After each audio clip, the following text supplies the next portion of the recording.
Tessa posted a picture, her and Brandon at brunch, sunlight catching her curls just right, both of them leaning in like they'd found something real. Perfect smiles, filtered perfection.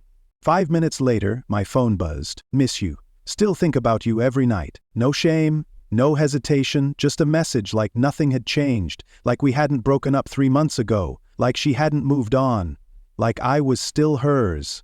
That's the thing about Tessa. She didn't break hearts. She filed them away like insurance policies, something to cash in on when things got quiet. I didn't answer.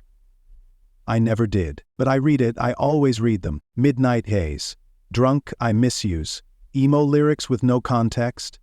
This wasn't the first message. Not even close. What she didn't know? I had every single one saved, every screenshot cataloged with dates, times, and her little don't tell anyone emojis. I wasn't being petty. I was being patient. Because Tessa Lane thought she was the main character, that no matter who came into her life she could always swing back around and have me waiting.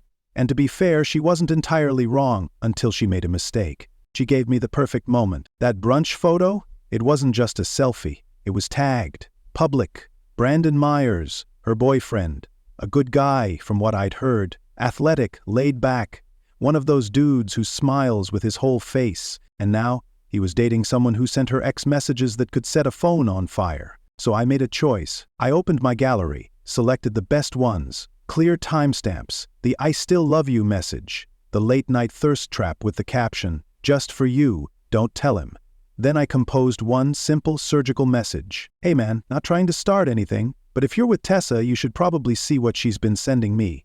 Do whatever you want with it, man. No drama on my end. Patch. Screenshots. Then I hit send. 10 minutes later I checked her profile. Her relationship status? Single. No explanations, no fight, no long goodbye post. Just deleted pictures, broken links, and silence. And me? I didn't crack a smile. I didn't text her back. I didn't post a thing. I just put my phone down, leaned back in my chair, and let the calm wash over me. That's the thing about being the backup. Sometimes you wait quietly in the shadows, not to be taken back, but to show everyone what the light really looks like when the mask comes off. And for Tessa, it came off in high definition. I didn't respond to her messages, not once. Every I miss you, every still think about you, and every midnight text that started with can we talk, they all went unanswered. But they weren't ignored. I saved each one, not just the texts, the screenshots, the call logs, the Instagram DMs she forgot would show timestamps, everything.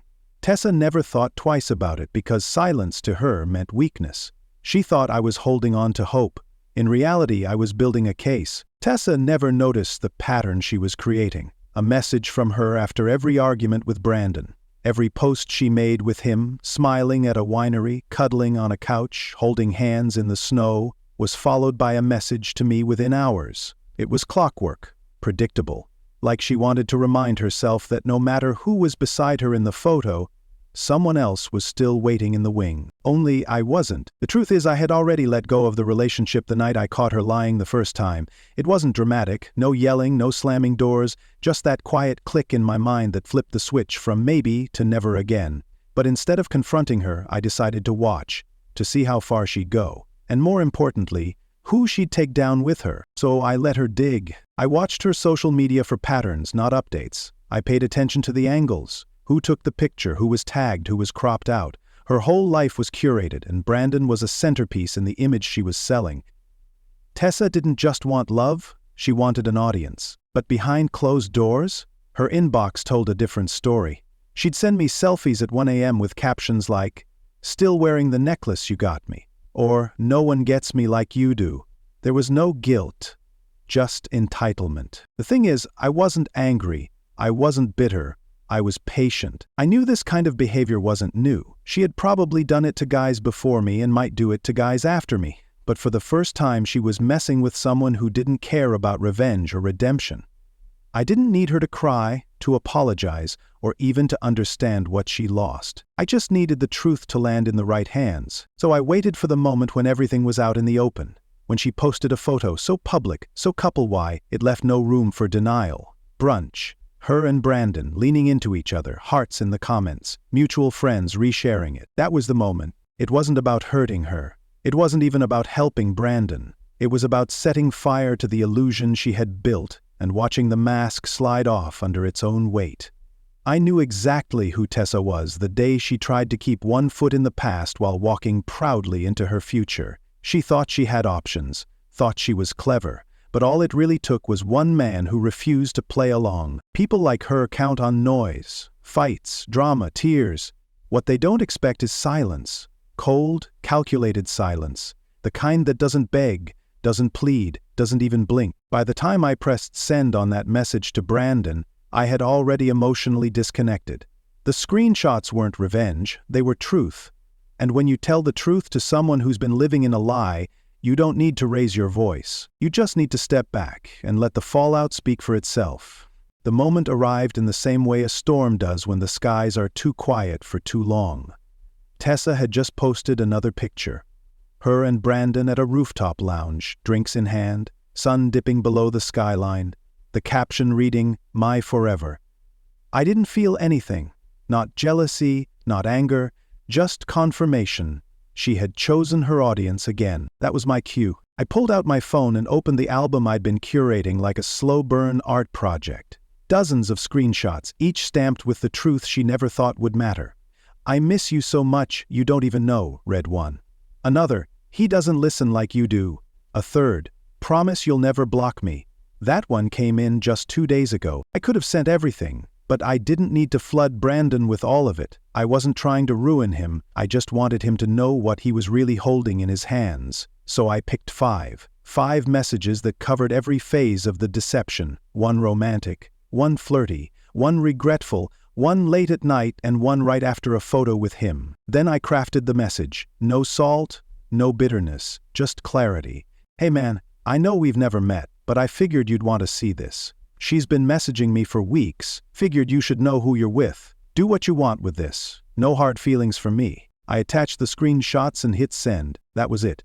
One message. No hashtags, no confrontations, no exposing her to the world. I didn't need anyone else to see it, just him. Because Brandon deserved to make his own decision, based on facts, not filtered fiction. I set the phone down, no pacing, no refreshing the screen. I made myself a coffee and let silence settle back in. 10 minutes later, I opened Instagram. Her profile, the couple photos were gone. Her bio, now blank. Relationship status, vanished. Brandon hadn't replied. He didn't need to. The message had done what it was meant to. Quietly. Completely. What made it hit even harder was the fact that there were no fireworks. No public fight, no messy breakup posts, just a clean cut. One day she was flaunting her man, the next, it was like he never existed. That's the thing about the truth. It doesn't need to scream to be heard. Sometimes it only has to whisper to collapse a lie that was built too carelessly. I didn't check in to see if they argued. I didn't wonder what she said to defend herself. I didn't care. The moment I hit send, I was free. Not because I exposed her, but because I had nothing left to say. Brandon, he'd seen enough. And Tessa, she was about to realize what it feels like when both exits slam shut at once. Tessa didn't see it coming. That's what made it sting the most. One moment she was basking in likes and fire emojis under her brunch photo. The next, Brandon was gone. No warning, no confrontation. He didn't text her, didn't ask for explanations, didn't even leave a passive-aggressive comment. He just vanished from her feed and her life. The first sign was when she noticed his name missing from her story views. Then she clicked on his profile, only to see a message she wasn't used to. User not found. That's when it hit her. He had unfollowed her, untagged their pictures, and blocked her in one swift motion. Panic set in fast. She fired off a message to me almost immediately. "What did you do?" was the first one. "Did you say something to him?" came next. And finally, "Dylan, please answer me. This isn't funny." I didn't reply. I never planned to. I had already blocked her that morning, right after sending Brandon the message. It was the cleanest way to end it. No arguments. No clarifications. No open doors. Tessa was officially alone in the echo chamber she created. She tried texting. I could see the message bubble on my lock screen before it bounced back. Message not delivered. Then came the calls, 6 in total. All went to voicemail. She didn't leave one, though. She knew better than to beg into a recording. I imagined her, phone in hand, pacing her apartment, trying to spin a story that might make her the victim in all of this. But it didn't matter. The audience was gone. The game was over. Brandon didn't post anything. He simply wiped her presence from his life like chalk from a blackboard. That was the part that probably hurt her the most. He didn't even give her a dramatic ending to cling to. Just silence. And me? I went to the gym that afternoon. No need to refresh my feed or monitor the fallout. That chapter had closed. I wasn't curious how she handled it. I didn't wonder what her next move would be. Whatever chaos she was spiraling into, it wasn't mine to fix or fuel. What Tessa never understood was that some men don't leave with loud exits. They just stop answering the door. And when it finally hits that no one is left to perform for, the silence becomes the punishment. She didn't lose Brandon because I exposed her. She lost him because she couldn't help herself. The proof just sped up what was already inevitable. By the end of the day, both numbers, mine and Brandon's, were out of her reach. She'd try to call, she'd try to text, but the only sound she'd hear now was the quiet that comes when your own manipulation turns back on you. She had played both ends and lost them in the same hour. No boyfriend, no backup, just her phone, and a long, empty inbox. Tessa tried one last thing. She called me from a different number, one I didn't recognize. I answered out of habit, and the second I heard her voice, soft and laced with manufactured hurt, I hung up.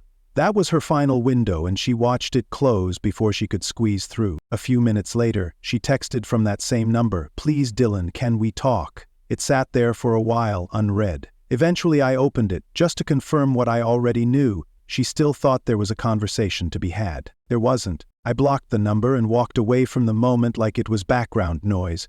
Tessa's downfall didn't need a front-row audience. The real power was in my absence.